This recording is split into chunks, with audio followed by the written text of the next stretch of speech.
Eskerrik asko, lau izlai izango ditugu gaur, bi pertsonak hemen mailan eta beste bi pertsonak online izango ditugu.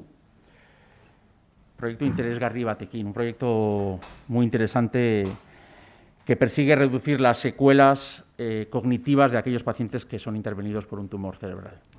Sin más dilación, vamos a dar la palabra a las personas que van a intervenir en la rueda de prensa. En primer lugar, quiero dar el turno de palabra al presidente de AFC Guipúzcoa, a Juan Ormazábal.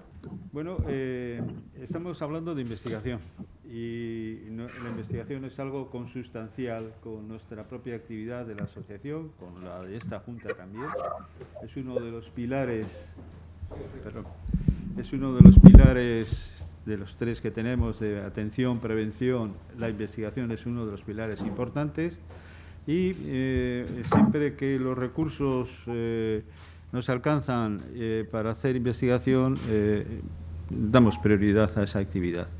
Es cierto que nosotros aportamos anualmente un 18% de nuestro presupuesto a la Fundación Científica, que como seguramente sabrán es una fundación anexa a la propia Asociación del Cáncer, y de ese 18% muchos proyectos no tienen realización aquí, pero en definitiva son proyectos que, si tienen éxito, finalmente retornan a la sociedad y por lo tanto también retornan a la sociedad guipuzcoana, ¿no?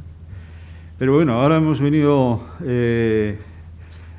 hablar aquí de un nuevo centro que se une a nuestro catálogo de centros de investigación, que es el BCBL. Luego explicará él mismo cuál es la razón y proyectos que tienen en la cabeza. Y me consta que el campo de investigación que tienen es muy amplio y bueno, yo creo que es novedoso en el tema de neurobiología relacionada con neurociencias, relacionada con el cáncer. Y bueno, pues decir que hace poco hemos tenido aquí una presentación también de dos personas, una que ha terminado MIR, tiene una beca para hacer el MIR, para hacer el doctorado, y otra que está haciendo también una investigación en biodonostia, una predoctoral. O sea que constantemente estamos teniendo la vista puesta en que no solamente la prevención, por supuesto, que nos preocupa muchísimo, porque si la prevención no funciona bien, lo demás tiene poco sentido. Es como siempre reparar un coche viejo, lo que tengo que hacer es protegerlo, ¿no? Y en ese caso la prevención nos parece muy importante también, y también estamos aquí.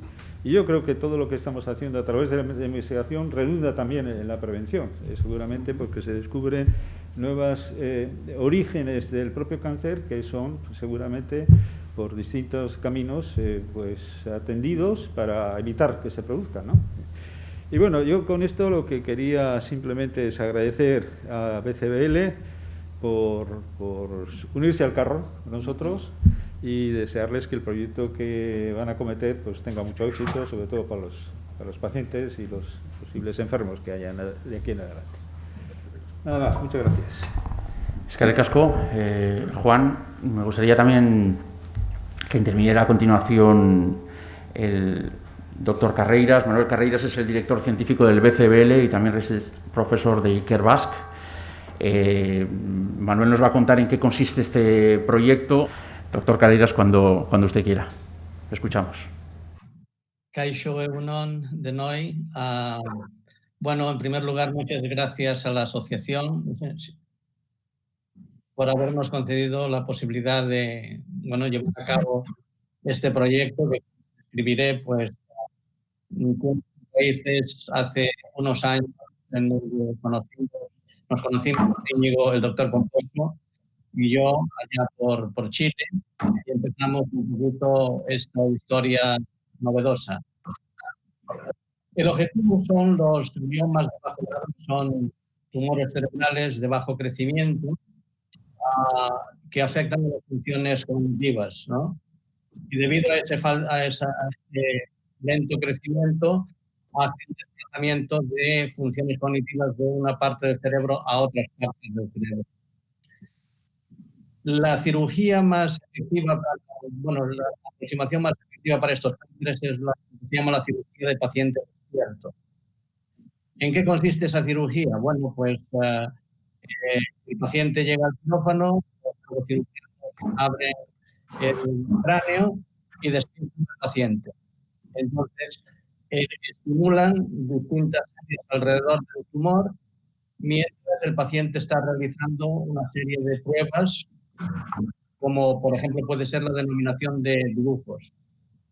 Entonces, el neurocirujano está tomando el tejido que está estimulando el tejido que está alrededor del tumor, y si el paciente no realiza la tarea durante unos ensayos, entonces el cirujano sabe que por ahí no debería seguir, porque bueno, pues ahí hay una función elocuente de tejido, ¿no?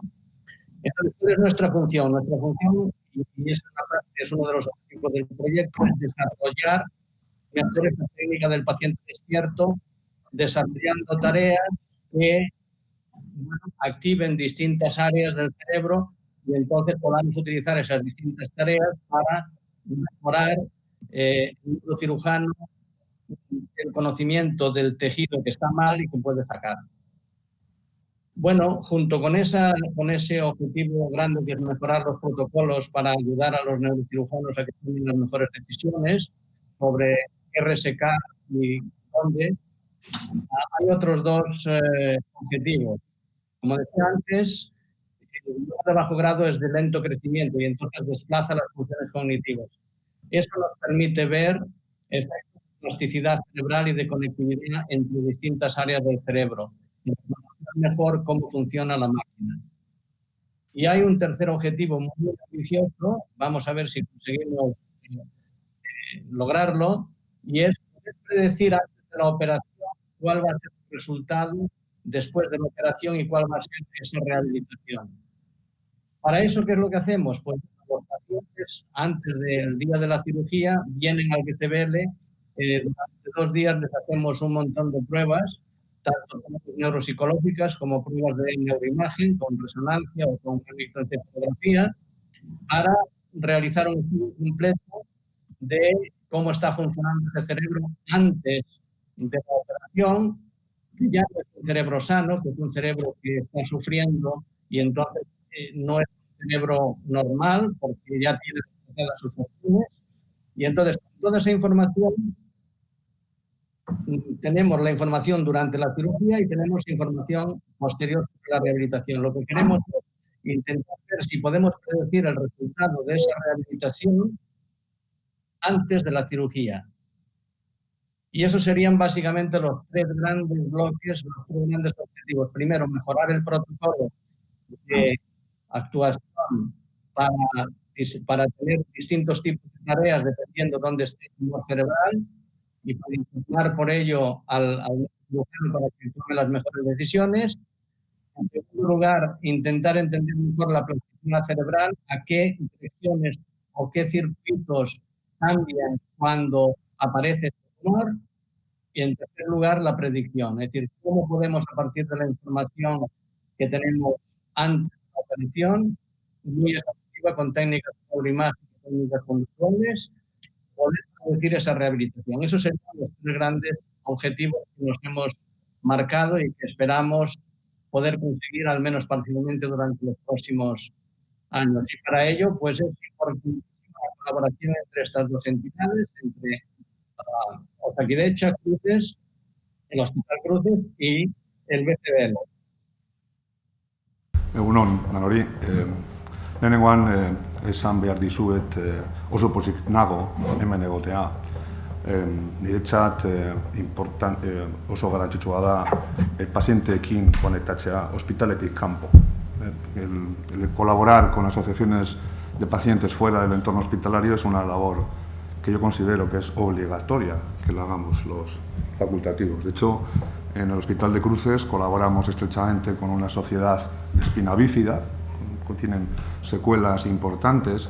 Colaboramos con la Sociedad del Parkinson, también es una asociación muy potente, la Asociación de Esclerosis Múltiple, y bueno, veo que la Asociación de España contra el Cáncer tiene unas instalaciones en Donosti impresionantes. O sea, la verdad que os felicito por el esfuerzo que seguro que tenéis que hacer para obtener esto. En cuanto a los tumores cerebrales, son mucho menos frecuentes que los más conocidos. El más frecuente en la mujer, el tumor de mama, pueden ser 120 casos por cada 100.000 habitantes año. El de próstata, unos 130, el de pulmón también. Cuando hablamos de tumores cerebrales, hablamos de 8, 9 o 10 casos por 100.000 habitantes año. Eso, trasladado a nuestra comunidad, pues son pocos casos. Pero la verdad es que son pacientes que cuando sufren esta noticia, cuando se les comunica con todo cariño que tienen un tumor cerebral, normalmente son noticias muy devastadoras por las secuelas que se pueden originar, y mucha gente es joven, y las secuelas neurológicas es lo más caro, digo yo siempre. ¿Qué es lo más caro de la neurocirugía? Las secuelas neurológicas, déficit motor, trastornos del lenguaje, déficit de comprensión, más allá de lo que era el no poder mover una pierna o un brazo. Ahora mismo un ingeniero puede trabajar en su casa, de hecho muchos están en sus casas trabajando y pueden trabajar en silla de ruedas mientras su cognición esté bien. Los conceptos del siglo pasado era que salían del quirófano hablando y moviendo más o menos, pero en cuanto profundizamos un poco en los aspectos cognitivos, en la memoria, en el cálculo, en el lenguaje, tanto en la comprensión como en la expresión, nos damos cuenta que muchas veces generamos secuelas que no las detectamos. Por eso necesitamos la colaboración de centros de excelencia como es el BCBL. Ellos hacen unos estudios exhaustivos y cada paciente tiene una lesión en una determinada área del cerebro con una función específica en cada caso. Y es lo que intentamos hacer en esta cirugía. Es una cirugía individualizada a cada persona, según su profesión, es importante, según sus actividades, y fundamentalmente lo que buscamos es, de alguna manera, garantizar la calidad de vida. Como ha dicho Manolo, previamente se hace una serie de estudios radiológicos, neuroradiológicos bastante complejos, y se elabora una hipótesis de qué funciones pueden estar alteradas según la localización de la lesión. Y según esa hipótesis se desarrollan una serie de tareas que las va a hacer el paciente unos días antes aquí en Donosti, luego ya se entrena y se realizan esas mismas tareas durante el quirófano, y después, unos meses después, vemos cómo el cerebro tiene una capacidad de adaptarse.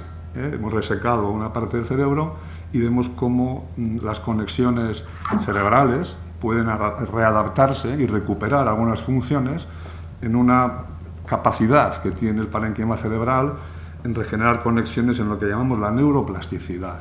Realmente, cuando decimos operar paciente despierto, esto es muy antiguo, esto es del siglo pasado, pero vamos, hace 80 años ya. En la cirugía del Parkinson lo llevamos haciendo desde el año 99 exactamente. Son ya casi 300 pacientes que hemos operado Parkinson despiertos. Aquí lo importante no es que el paciente esté en el quirófano despierto, sino ver cómo estaba antes, cómo está durante y qué pasa después. Qué capacidad tiene de recuperar aquellas secuelas que hayamos podido ocasionar durante la intervención y qué capacidad tiene de poder recuperar. Y este proyecto, precisamente, lo que busca es localizar, identificar biomarcadores que nos puedan ayudar a prever qué pacientes pueden recuperarse después de una lesión y que muchas veces es transitorio. Y el objetivo de este proyecto es ese. No es que el paciente esté tocando el violín en el quirófano, eso ya lo sabemos.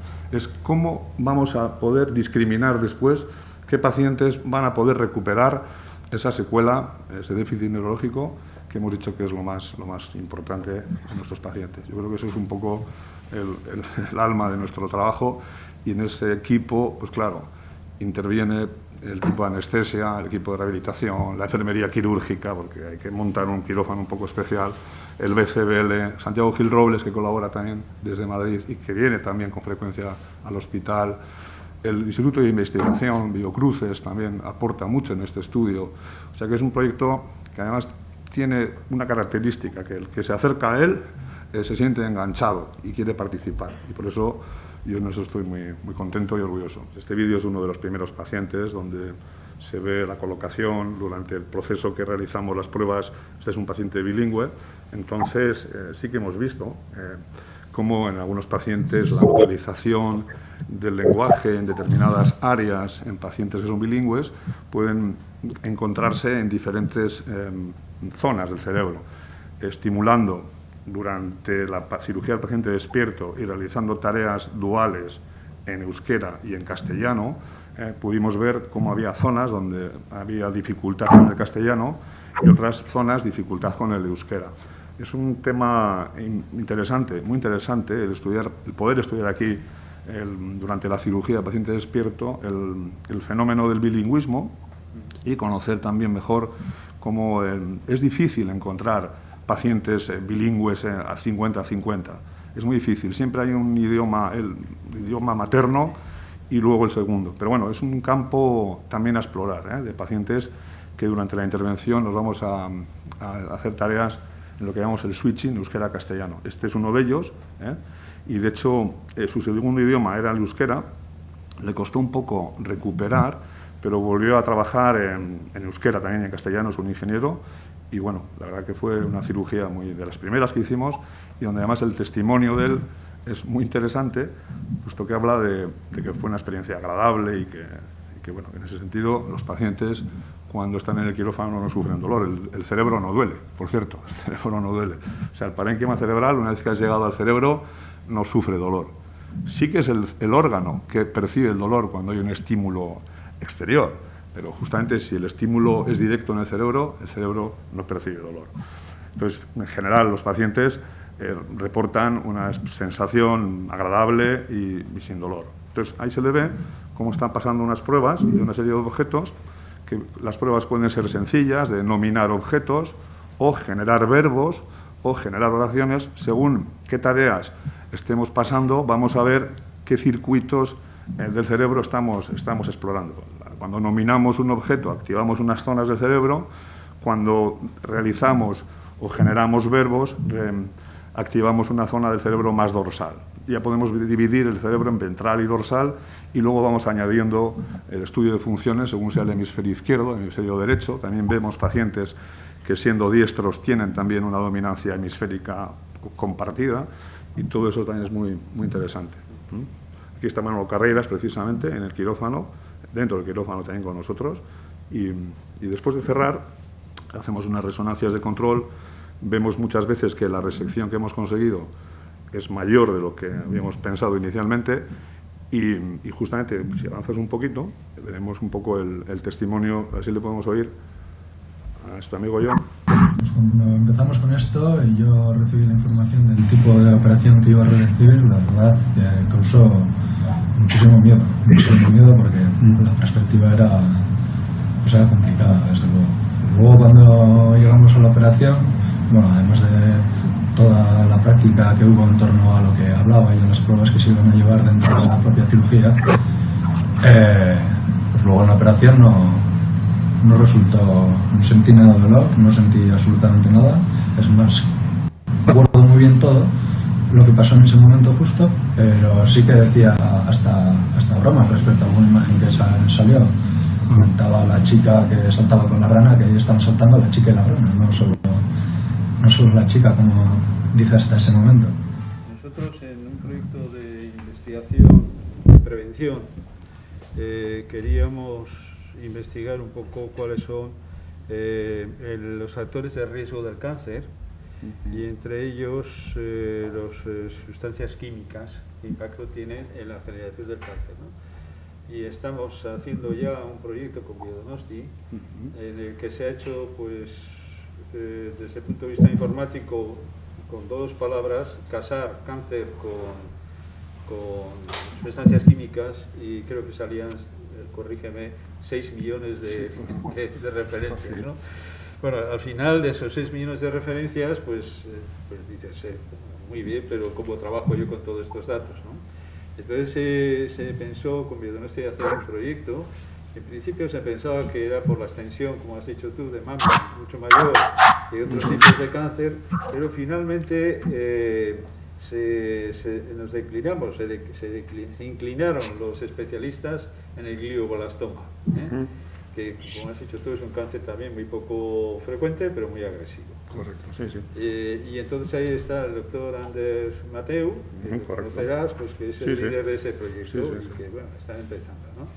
Pero la pregunta que me surgía de todo esto es si realmente las incidencias de este tipo de cáncer o las consecuencias de este tipo de glioblastoma tiene también curación mediante esta técnica o de algunos efectos de... Bueno, incidiendo un poco con el proyecto de Ander y Biodonostia, que es algo que les conozco, su tesis doctoral, ellos también parten de recoger muestras de los tumores cerebrales durante el quirófano y luego analizar algunos marcadores biológicos e intentar correlacionar con factores de supervivencia. Es un trabajo muy interesante. Nosotros también ahí hemos aportado, es una especie de banco de tumores, ¿no?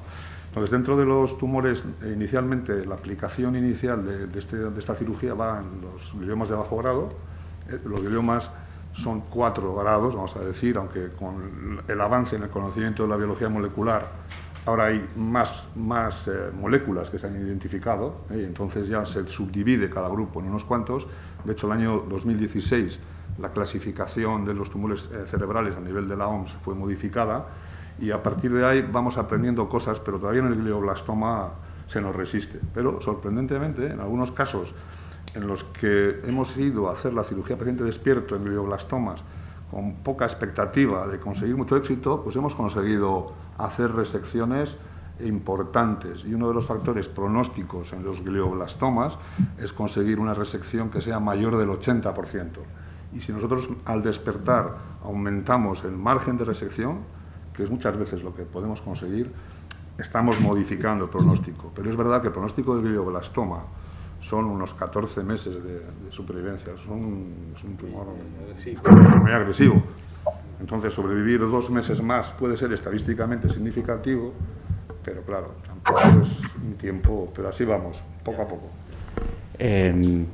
Querría ya por último dar paso a Isabel Orbe, donostiarra, directora de la Fundación Científica. Bueno, por lo interesante, ¿verdad?, de este proyecto, sin duda, ¿no? Isabel, adelante cuando quieras. Todo el proceso de selección de los proyectos que hace la Asociación Española contra el Cáncer es un proyecto riguroso, por competitividad, que le da mucho más valor cada vez que un proyecto resulta publicado. No, quiero poner en valor una entidad de pacientes, ha puesto el foco en la investigación, porque la investigación es lo único que va a mejorar la vida de las personas y aumentar la supervivencia.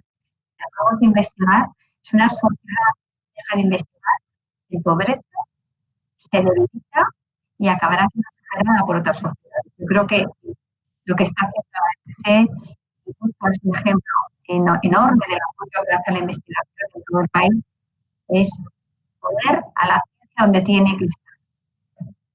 Si podemos sacar un aprendizaje de este año tan complicado es el valor de la ciencia. Todos estamos esperando, estamos esperando a que los investigadores, a que la comunidad médica, a que los químicos nos den respuestas a los problemas que tenemos en nuestro día a día. Y espero que esta situación que estamos pasando ponga la ciencia en evidencia, sea una cosa sorprendente investigar, sea lo normal. Que la investigación entre en nuestro ADN debería de ser un objetivo que tenemos como sociedad. Hemos dicho que el número de pacientes es muy bajo. Entonces, cuando hablamos de un proyecto que puede abarcar unos 2 pacientes por 100.000 habitantes, hablamos que en la comunidad autónoma suponen unos 40, potencialmente. Y de esos 40 que sean candidatos, pues ojalá sean 25. Entonces, dispersar cifras pequeñas entre diferentes centros no es una estrategia muy válida en algunos casos cuando el número, la N que decimos, es tan pequeña. Si se aplicara a otras áreas, que espero que sí, y esa N creciera, entonces sería genial que el Hospital Donostia, por ejemplo, también colaborara pues en otras áreas relacionadas con esta posibilidad. Y de hecho eso sería lo ideal, trabajar en red, crear una especie de consorcio. Y esta fue una idea que se quedó un poco estancada allá por el mes de febrero, porque en relación a esto que me preguntas, fue una de las propuestas que la anterior consejera me hizo en Madrid, cuando fuimos a recoger un premio, recogimos un premio de la tecnología innovadora por comunidades autónomas, y la que era consejera de salud entonces, Nekane, pues propuso que nos reuniéramos, pues por lo menos con el servicio de Donostia, para organizar un poco un trabajo en red, crear un consorcio y en vez de crear monolitos en cada sitio, ¿no? Porque esto es algo que está ya muy repetido y muy manido. Pero es que el número es pequeño todavía, pero yo espero que se pueda ampliar, ¿eh? Sí. 8 son los tumores cerebrales, incluyo los glioblastomas. Por eso que cuando decimos de los 8 cada 100.000, que son todos, si seleccionamos solo los que son de bajo grado, nos quedamos en 1 o 2. Si avanzáramos y ya incluyéramos esos 8, la totalidad, ya estamos hablando de un número ya más importante. Y entonces sí que podríamos entonces centrar y decir, bueno, pues en el hospital este vamos a hacer tal cuestión, con Biodonostia se va a hacer, pues también en Biodonostia hay proyectos sobre estudios en glioblastomas, y podamos trabajar en red. De hecho, esto es algo que debemos un poco cambiar, ¿eh? Esto de que solo haya una cosa en cada sitio y entonces los protagonistas sean ese solo hospital, que cambiar un poco. Y cambiar la estructura de los servicios y definir y hablo en general, no solo de mi especialidad, definir qué cartera de servicios tienes, o sea, qué procedimientos ofreces en tu hospital y cuáles pueden ser realizados en otro hospital. Por ejemplo, pues las cataratas. Puede ser que el hospital X tenga un proceso que sea muy resolutivo y hagan mejor las cataratas, y en otro hospital hagan, por ejemplo, la cámara posterior, hablando de oftalmología. Pues lo mismo puede ocurrir en neurocirugía, que algunos procedimientos se pueden hacer en Biodonostia, que hay cosas que aquí también se hacen muy bien, o pueden hacerse en Áraba o en Vizcaya. Y eso sería un poco el concepto de trabajar en red y crear país. 1 y pico, 2 por 100.000 habitantes. Si estamos hablando de 2.200.000, pues igual 40 potencialmente, algunos quizá pues por condiciones X no puedan entrar en el estudio. Bueno, pues hablamos de un objetivo sobre esos 25, conseguir reclutar 15, o sea, un objetivo así. Un poco todo el procedimiento, rodando la configuración del quirófano, las personas, la ubicación, la colocación, por ejemplo, nos lleva, el último hicimos este pasado viernes, pero hasta que empezó, digamos, la incisión, podemos decir, igual eran las 12 y media del mediodía. O sea, configurar todo eso nos ha llevado tiempo, ¿eh? Para empezar ahora a decir, ahora podemos hacer ya de una manera más organizada. Pues mira, clásicamente y en los estudios que se presentan en las revistas científicas, lo que se ha valorado ha sido siempre la cantidad de vida, la supervivencia medida en tiempo, las gráficas de Kaplan-Meier clásicas, pero eso ahora mismo el enfoque hay que dirigirlo hacia la calidad de vida, eso es lo primero. Entonces, para conseguir eso, cada paciente tiene un problema propio en su lesión localizada en el sitio X, y esa lesión es propia e individual, y nuestro objetivo es hacer una cirugía individualizada para que cada paciente, las secuelas que sufra sean las mínimas para su desarrollo posterior. O sea que primero la calidad de vida, segundo un proyecto que quieres definir que vas a trabajar individualizadamente para cada caso, y eso creo que los pacientes lo van a recibir bien. En un pulmón es igual el lado derecho o el lado izquierdo. Si tú tienes que hacer una resección, una neumectomía, bueno, el pulmón izquierdo es un poco más pequeño, pero aparte de eso, da igual que sea derecho o izquierdo, da igual que la mama sea la derecha o que sea la izquierda, no influye en el pronóstico. En el cerebro es radicalmente sí. Si puede ser derecho o si es izquierdo, va a cambiar radicalmente las funciones relacionadas con esa lesión en esa zona. Y es lo que tenemos que individualizar. Calidad de vida, individualizar y que el paciente viva todo el tiempo que pueda mejor. Y a veces no es tanto el tiempo, porque nosotros podemos hacer unas resecciones formidables, sino que siga estando con una calidad de vida suficiente para hacer también otros tratamientos.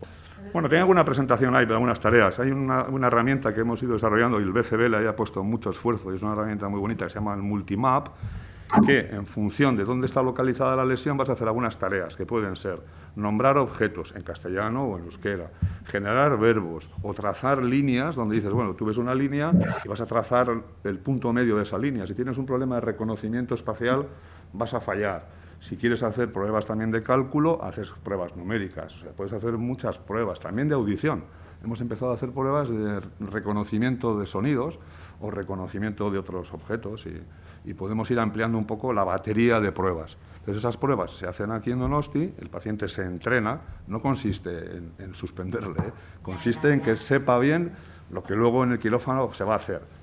Reconocimiento de caras, por ejemplo, también interesante, reconocimiento de caras. O hay una zona del cerebro donde se localiza, donde se registra o se reconoce las formas de las letras. Esa zona, que es muy, muy curiosa, es una zona que está en el lóbulo temporal y ahí tú te capacita a reconocer la forma de la letra A, B, reconoces la forma de las letras. Por lo tanto, si te falla el reconocimiento de las formas de las letras, no puedes leer y tienes un problema muy importante. Tuvimos una chica ingeniero que estuvo 3 meses con un problema de reconocimiento de letras que no podía, era trilingüe, hablaba castellano, euskera, inglés, y no pudo trabajar porque no podía leer. Teníamos otro paciente que también tenía una lesión en esa misma zona, que tenía una granja de gallinas, leer no leía nada, pero no podía leer los WhatsApps, y para él eso también era un problema. Entonces, esas lesiones específicas en cada localización, queremos individualizar los casos para identificar los riesgos de cada uno. Eso es lo que les diría yo a los pacientes y que tiene que ser así, en medicina individualizada. Me llama la atención que dentro de esa individualización tenga alguna importancia el hecho de la profesión que tenga el paciente. Bueno, sí, por ejemplo, claro, mira, eso es claro que sí. O sea, tú, por ejemplo, un arquitecto, un ingeniero, ¿cuánta gente está ahora teletrabajando en casa de manera sedentaria con un rendimiento muy óptimo? Pues muchos profesionales lo están haciendo y si tuvieran una lesión motora, por ejemplo, ¿no? Pues, pensemos una paraplegia y estuvieran en silla de ruedas, estarían siendo productivos. Claro, si eres taxista, pues lo tendrías difícil. O en el mismo ejemplo de los taxistas, si tienes una falta de campo visual, puedes tener problemas para renovar el carnet de conducir y, sin embargo, para otras profesiones no. Para un profesor, por ejemplo, pues para un profesor sería difícil mantener unas clases si falla un poco aspectos cognitivos importantes, o sea que depende mucho de la profesión, sí, claro que sí. Temas clásicamente motores ya no son tan importantes y esto del teletrabajo lo está demostrando. Bueno, pues lo dejamos aquí, si os parece. Galderatxo bat ingo diot euskeraz, konposo doktoreri, bide berri bat irekitzen da eta esan dezakegu albiste on bat dela, ezta? Hori da, garrantzitsuena bizi kalitatea mantentzea da, hori da nire ustez, horregatik gure lana hori konpartitzea gure kolegaz, eta etorkizuna gehiena izango da, dudarik gabe. Ze lehen ebakuntza batean, ebakuntza egiten zen eta auskalo zer agertzen zen, ze ondorioak agertzen ziren, ezta? Lehenengoa, primum non nocere. Zirurgia bitartean min ez egitea, hori importantea da, garrantzitsua da. Eta horregatik investigazioari buruz gure kolegekin BCBL aurrera joango garela, uste dut. Vale, eskerrik asko. Eskerrik asko y muchas gracias también a Manuel Carreiras, Isabel Orbe, gracias. Y gracias, Juan. Gracias a todos por la asistencia y... Gracias a vosotros y enhorabuena, doctores.